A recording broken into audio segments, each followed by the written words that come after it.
What if I told you that while the Allied armies fought their way across Europe, a small group of art historians, museum curators, and architects were racing behind the front lines, not to fight, but to prevent the destruction of humanity's greatest cultural treasures? That these 345 men and women, most with no military training, parachuted into combat zones, crawled through collapsing buildings, and negotiated with battle-hardened generals to save Michelangelo's David, the crown jewels of the Holy Roman Empire, and millions of other irreplaceable works of art from Nazi looting and Allied bombing?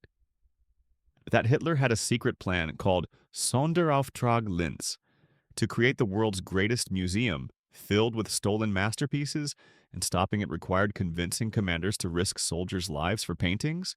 This is the story of the Monuments, Fine Arts, and Archives program. The unlikely heroes who saved Western civilization's cultural heritage, while armies destroyed everything around them. And the darkest part? They succeeded, but many of the artworks they saved are still missing, hidden in secret Nazi caches that remain undiscovered 80 years later. To understand the Monuments Men, you must first understand what the Nazis were doing to European art. Hitler's obsession with art began long before he became dictator.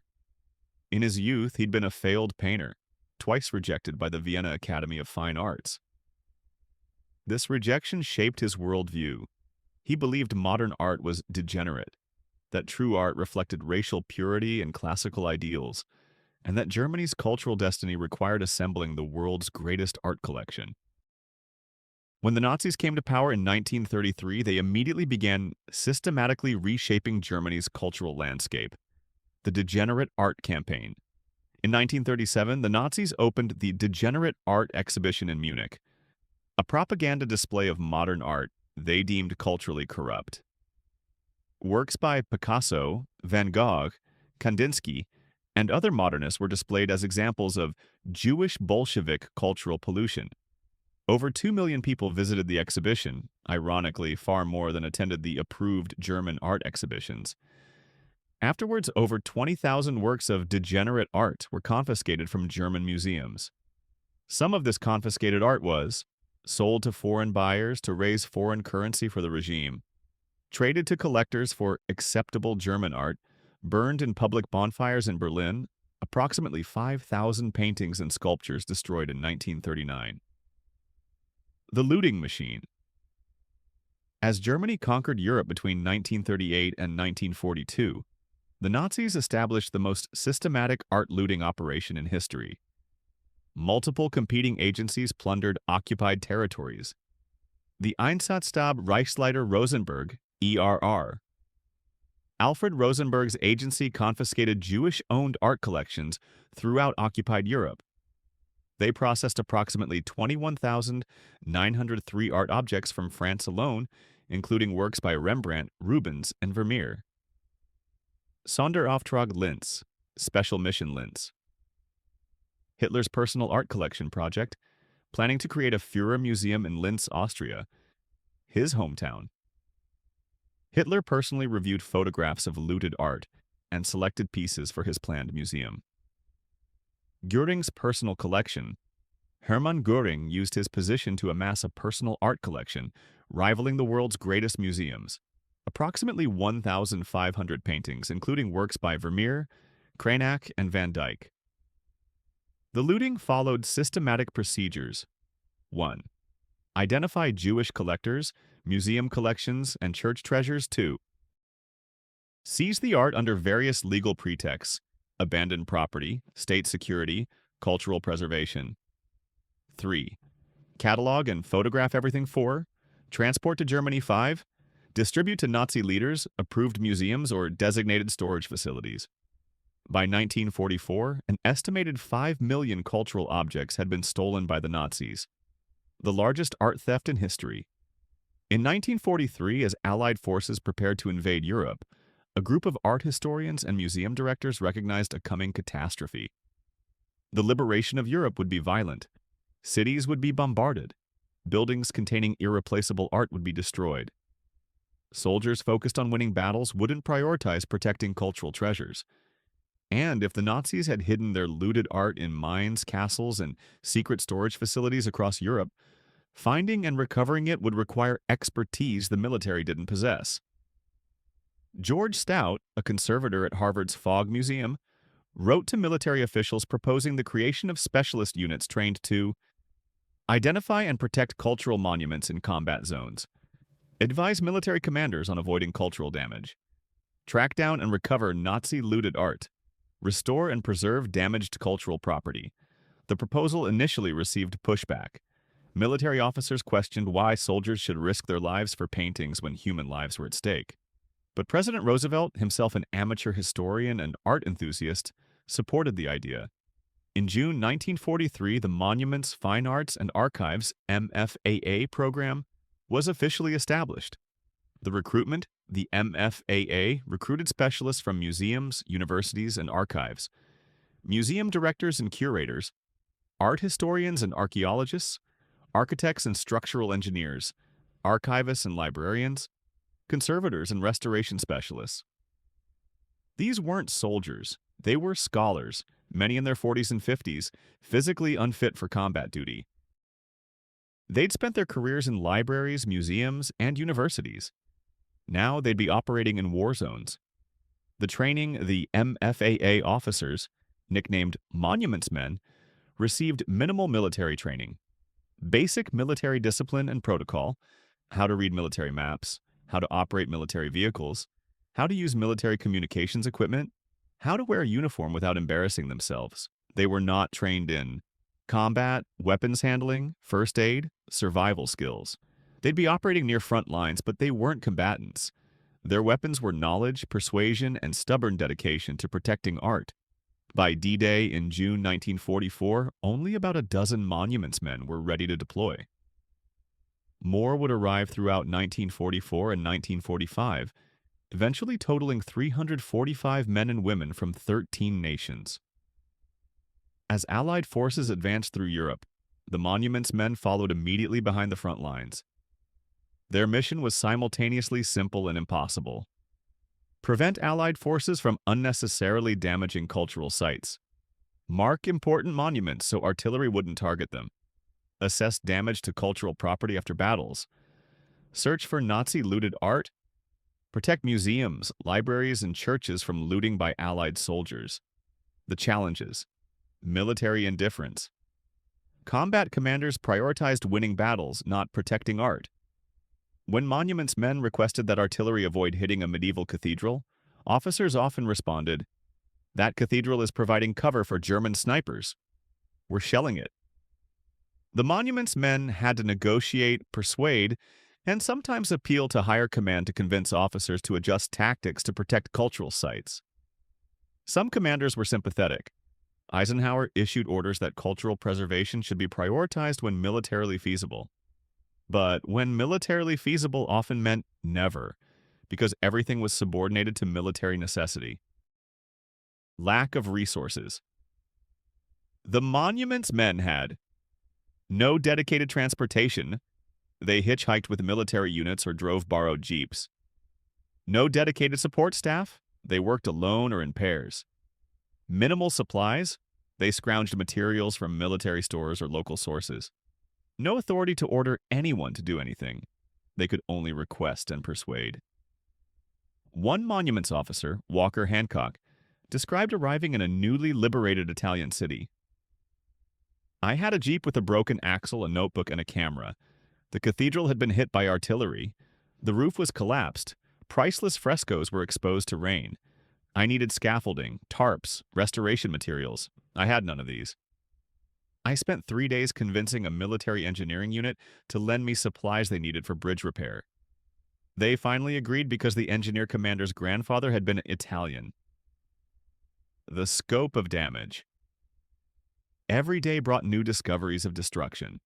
Medieval manuscripts burned in bombed libraries, stained glass windows shattered by bomb concussions, frescoes damaged by fire and water, sculptures broken by artillery shells.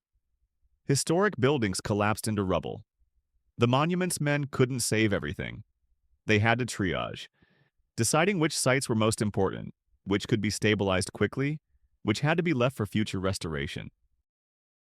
The detective work. Finding Nazi looted art required detective skills. Interviewing local residents about Nazi activities, examining Nazi records captured from administrative offices, following leads from informants, some credible, many not, investigating rumors of hidden treasures. The Nazis had hidden art in salt mines in Austria. Salt mines were climate-controlled and secure. Castle basements and secret rooms. Church crypts and monastery cellars. Underground bunkers and tunnels. Private villas of Nazi officials. Each discovery required verifying the location, many rumors were false, securing the site, preventing looting or further hiding by fleeing Nazis, documenting everything found, arranging secure transport to collection points, identifying owners or origin of looted art, April 1945. As Allied forces advanced into Austria, the Monuments Men received intelligence about a massive Nazi art repository in the Altusee salt mine. The mine, located in the Austrian Alps, had been converted into the Nazis' primary art storage facility. Intelligence suggested it contained thousands of artworks, possibly including some of Hitler's most prized pieces intended for the Führer Museum. But there was a problem.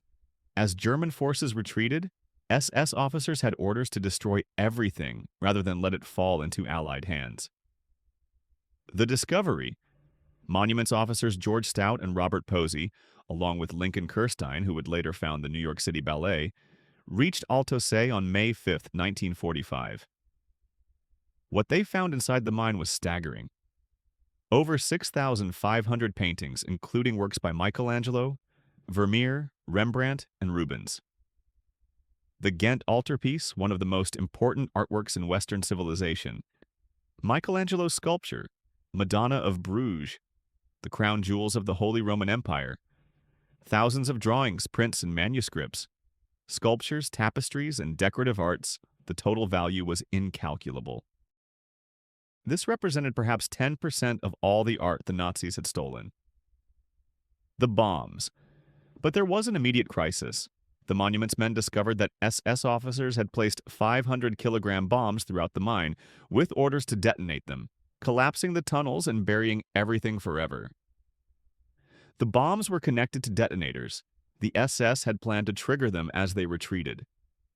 They'd been stopped only because Austrian miners who worked in the mine and knew the cultural treasures it held had sabotaged the detonation system and hidden the firing keys. The miners had committed treason against the Nazi regime to save the art. If the SS had discovered this before retreating, the miners would have been executed. Stout and his team had to locate all the bombs. Some were hidden in side tunnels.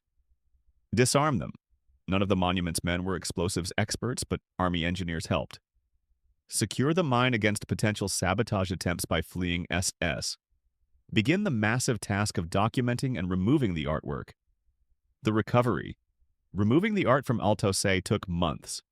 Each piece had to be carefully documented in place, packed for transport, using whatever materials could be found, carried through narrow mine tunnels to the surface, loaded onto trucks, transported to central collection points for sorting, and eventual return to owners. The work was physically demanding and technically challenging. The mine's climate had preserved the art, but moving it into different temperatures risked damage. Some pieces were so large they barely fit through the tunnels. Others were so fragile they required custom crating. And all of this happened in the chaos of war's end, with refugees flooding the roads, supply lines disrupted, and administrative systems collapsed. The Monuments Men faced profound ethical dilemmas throughout their mission. Question 1. Should soldiers die for art? This question arose repeatedly. When advancing units wanted to shell a church providing cover to German snipers, should they refrain to protect frescoes, even if this meant Allied soldiers might die? The Monuments Men generally argued yes, cultural preservation was worth some military risk. Combat commanders generally disagreed. The compromise was usually shell the church, but use precision fire if possible, and Monuments Men would assess damage afterward. But this meant accepting that some irreplaceable cultural treasures would be destroyed to save soldiers' lives. Was this the right choice? There's no easy answer. Individual human lives have immediate moral urgency. Cultural treasures represent centuries of human achievement but don't bleed or die. Different monuments. Men reached different conclusions. Some prioritized art preservation almost fanatically. Others accepted that in war, survival took precedence. Question 2. Who owns looted art? When the monuments men recovered Nazi looted art, determining rightful ownership was extraordinarily complex. Art looted from Jewish collectors whose families had been murdered in the Holocaust had no clear heirs. Should it be returned to the country where it was found? Go to the country where the collector had lived? Be held in trust for potential future claims by descendants? Become property of the new state of Israel? Art looted from museums had clearer provenance, but even this was complicated by wartime borders and political changes. Art that had been purchased, even if purchased through coercion or unfair prices, raised questions. Was a coerced sale a legitimate transaction? These questions remain unresolved to this day. Looted art is still being discovered and disputed in courts internationally.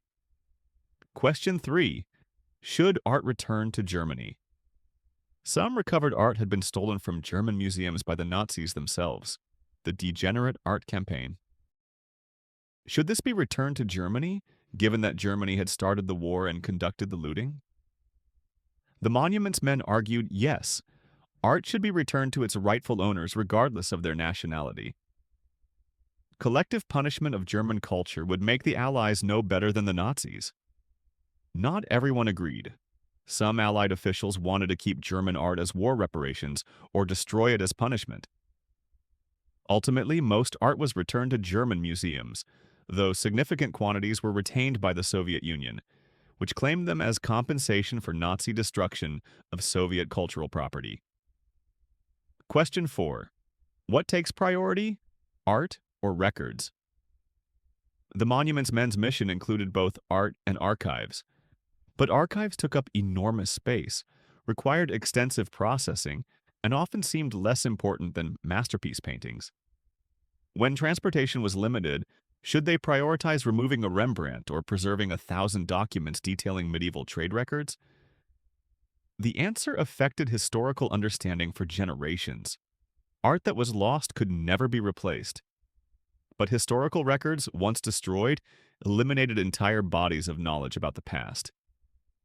Different officers made different choices based on their backgrounds and values. The monuments men operated in war zones with minimal protection and no combat training. Some paid with their lives. Captain Walter Huchthausen, an architect from Minnesota, was killed by a German sniper in November 1944 near Aachen, Germany. He'd been inspecting damage to the Aachen Cathedral when German forces, still holding parts of the city, shot him. He was 39 years old, married with children. He'd volunteered for the monuments men, believing his architectural expertise could help preserve Europe's cultural heritage. Instead, he became the program's first fatal casualty, killed while trying to save a building. Major Ronald Balfour. Balfour, a Cambridge University historian specializing in medieval architecture, was killed by a German shell near Cleves, Germany in March 1945. He'd been documenting damage to the town's historic churches when German artillery struck. The shell killed him instantly. He was 40 years old and had volunteered for the monuments men, despite being exempt from military service due to his academic position. In his final letter home, he wrote, "If I die doing this work, tell my family it was worthwhile. These buildings have survived centuries. They deserve to survive this war. The non-fatal casualties. Many other monuments men were wounded, became ill, or were psychologically traumatized. Several were injured by collapsing buildings they were inspecting. Some contracted diseases, typhus, dysentery, operating in unsanitary conditions. Many developed what we'd now call PTSD from operating in combat zones. Some were wounded by mines or unexploded ordnance, and all dealt with the psychological burden of daily confronting destroyed cultural treasures, witnessing centuries of human artistic achievement reduced to rubble, knowing they couldn't save everything, making impossible choices about what to prioritize. One monuments officer, Dean Keller, wrote in his diary, "Today we found the Santa Maria delle Grazie in Milan badly damaged. The refectory where the Last Supper is located took several direct hits. By some miracle, the wall with the fresco is still standing, though damaged. We've stabilized it as best we can, but I don't know if it will survive. I keep thinking, what if this is the generation that loses the Last Supper? What will future generations think of us?" The Monuments Men recovered an enormous quantity of art. Estimates suggest over 5 million objects, but not everything was found. To this day, thousands of artworks looted by the Nazis remain missing. They're hidden in unknown Nazi caches. The Nazis created hundreds of storage locations. The Monuments Men found the major ones: Altasee, Neuschwanstein Castle, various salt mines, but smaller caches were never located. Some reasons? Records were destroyed as the Nazis retreated. People who knew locations died without telling anyone. Hiding places were deliberately obscure, buried in forests, walled up in buildings, hidden in private homes. Private collections. Some Nazi officials kept looted art privately. When they died or went into hiding, the art disappeared with them. Occasionally, pieces surface when estates are settled, or when someone discovers Grandpa's old painting is actually a stolen Matisse. Soviet seizures. The Soviet Union confiscated vast quantities of art from Germany, both as captured Nazi loot and as direct seizure of German cultural property. Much of this disappeared into Soviet warehouses and wasn't acknowledged until decades later. Some remains in Russian museums today, displayed as legitimate acquisitions rather than war loot. Destroyed. Some art was destroyed in the war's final chaos. Burned when storage facilities were bombed. Destroyed by fleeing Nazis who followed scorched earth orders. Lost when transport ships sank. Abandoned in buildings that later collapsed. Recent discoveries. Nazi looted art continues to be discovered. In 2012, 1,500 works worth over $1 billion were found in a Munich apartment, hoarded by the son of a Nazi art dealer.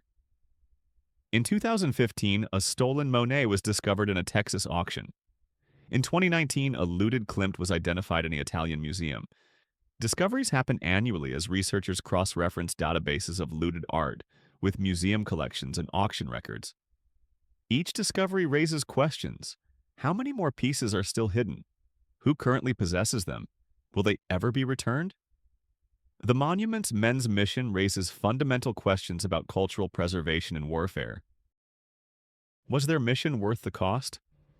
2 Monuments Men died. Several were wounded. Soldiers were put at additional risk to protect buildings and art. Was saving Michelangelo's David worth risking human lives? The utilitarian calculation is difficult. Art has enormous cultural and historical value, but it's not alive. Yet, if we allow all cultural heritage to be destroyed in every war, we lose something essential about human civilization. The Monuments Men believed cultural preservation was worth risking their own lives for. Whether it was worth risking others' lives is a harder question. Did they succeed? Yes and no. They saved millions of artworks that would otherwise have been lost. They documented destruction that helps us understand the war's cultural impact. They established principles for cultural protection in warfare, codified in the 1954 Hague Convention. They prevented some cultural sites from being unnecessarily destroyed, but thousands of artworks were destroyed despite their efforts. Countless cultural treasures remain lost. The looting of art continues in modern conflicts: Iraq, Syria, Libya. The precedent that cultural protection is subordinate to military necessity remains dominant. What's their legacy? The Monuments Men established that cultural protection in warfare is a legitimate concern, not just for military forces, but for international law. The 1954 Hague Convention for the Protection of Cultural Property in the event of armed conflict directly resulted from the Monuments Men's work.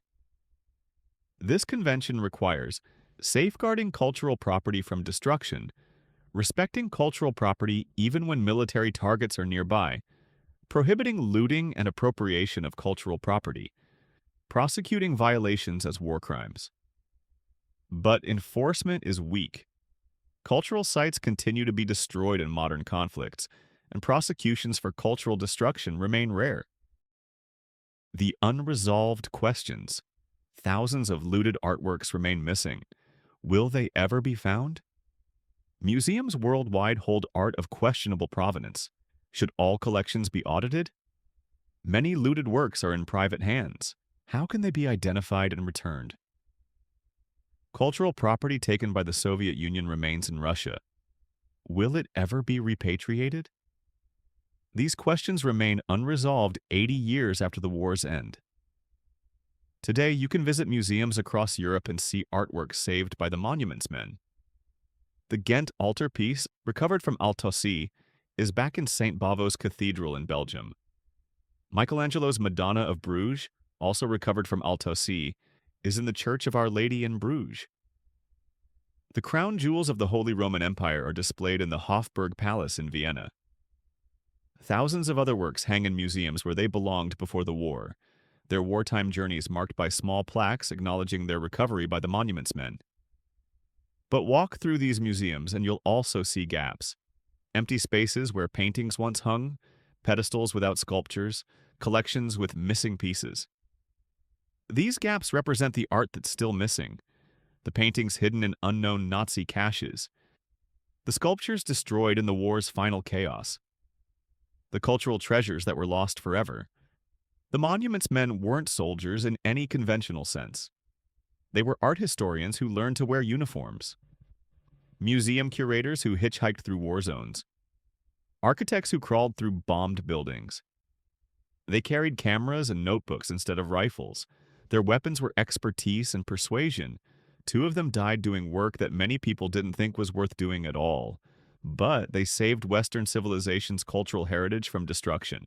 Not every piece, not every treasure, but enough that future generations could still connect with their past, could still see Rembrandt's genius, could still experience Michelangelo's vision. There's a photograph from 1945 showing George Stout emerging from the Altaussee salt mine. He's covered in dust, exhausted, middle-aged, and clearly not built for physical labor. He's carrying a painting, a small Renaissance panel, carefully wrapped in cloth. Behind him, stretching into the darkness, are thousands more artworks waiting to be brought to light. The photograph captures everything about the Monuments Men. Unlikely heroes, overwhelmed by the scope of their mission, but refusing to give up because what they were protecting mattered. Not just to them, to everyone. To us. Every time you visit a museum and see a masterpiece, there's a chance it survived only because someone like George Stout crawled through a mine to find it, convinced a general not to shell the building holding it, or refused to accept that art was less important than ammunition. If this story moved you, if it made you think about what's worth saving in war, about cultural preservation versus military necessity, about unlikely heroes doing impossible work, hit that subscribe button. The Monuments Men saved civilization one painting at a time. The least we can do is remember them.